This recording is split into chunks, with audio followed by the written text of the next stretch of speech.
Sup everyone? Hope you're all well. Hope you enjoyed the last rant. Um, I definitely got a bit ahead of myself with that one and um, should have probably posted it a little bit earlier maybe instead of letting everyone know a week in advance it was coming. Did my own head in, I guess. Anyway, next one. Uh, got so many ideas going through my head at the moment. I'm going to try and pump out a few um, a little bit more regularly, maybe a couple a week or something. Um, I wanted to get onto having a post-fighter plan. Um, Reason being, a lot of people go extreme the wrong way when they retire from fighting due to something lacking in your life.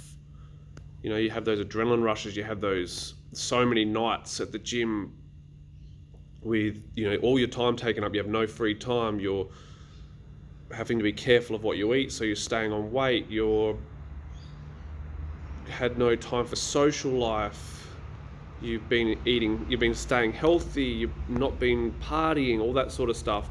And when careers end, it sometimes ends really badly where, you know, people go to alcohol, they go to drugs, they get fat, they whatever it happens to be.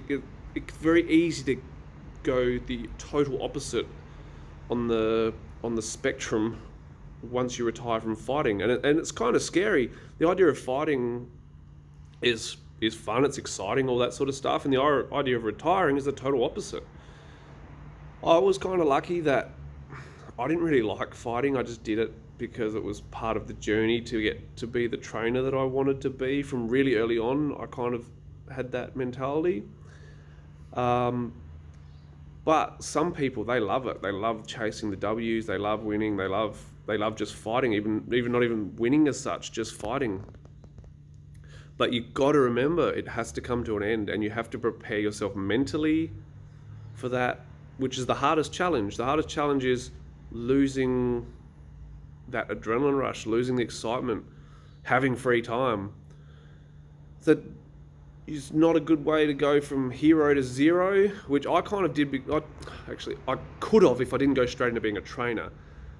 But because I was already working in a gym, it was pretty easy for me to step straight across to being a trainer. I didn't have to worry too much about, you know, having free time in the evenings all of a sudden and all that sort of stuff. So you really need to have a plan for what you want to do after Muay Thai. Whether it be, you know, you've been focusing on getting a trade, or you've been working certain jobs, you've been doing courses, whatever it happens to be. Even you want to be a Muay Thai trainer. You don't have to be running a gym to be a Muay Thai trainer. That's another thing. You can become a trainer. You know, being a 2IC is something to be proud of. You know, like you're working for the person who you respect, you've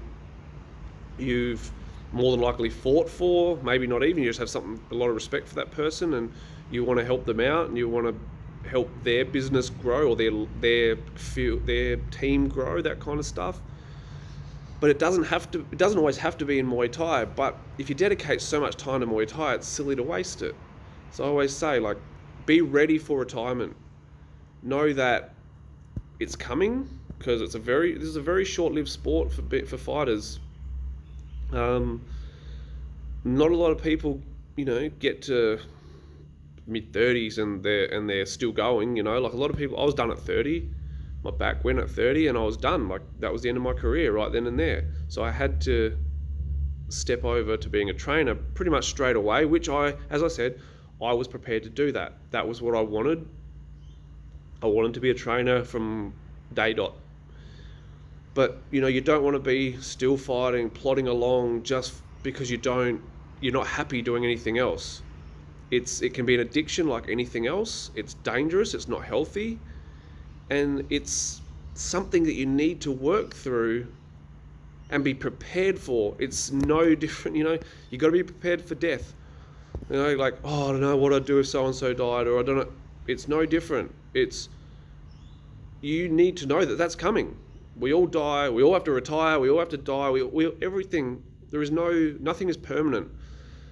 You know, one of the biggest teachings in Buddhism is the teaching of impermanence. Nothing is permanent. You can't be attached to anything, and if you're attached to something, it's addiction and it creates suffering within yourself, and no one needs that suffering. So it's always good to, write down some ideas, discuss it with your trainer, what he thinks about certain angles, and it's, you never know, your career could end tomorrow, and if you're not prepared for it, it's gonna fuck with your head. This is, where a lot of ex-fighters become addicts and all that sort of stuff. Even though I stepped straight into being a trainer, I also went back to being an addict. Different circumstances caused it, but it was another high that I'd, forgotten about. So you need to have that plan. It's not up to me to tell you what you should be doing. I love the idea of people staying in the game and, becoming a ref and a judge, and, you can still work a normal job and, do your 9 to 5er. You might not love your job. You might be content there, but, staying in the field to share your knowledge that you learn. Retiring and disappearing from the game altogether is where the withdrawals happen. Whereas if you're still a big part of it, you're holding pads, or you're a ref or a judge, or you're helping around the gym, whatever it happens to be, have an after fight plan, because it can be pretty scary when you don't, and shit hits the fan and you don't know where to go from there. Don't let fighting be an addiction. Let fighting be the thing you love to do. And always hit me up if you need any advice and stuff like that. It's being a trainer is not easy, but it's the choice I made, and I love it. I love every day of it. So yeah, keep that in mind. Have a plan in place. Save yourself the heartache, people. Thanks for watching, and we'll have another one out soon. Laters. Peace.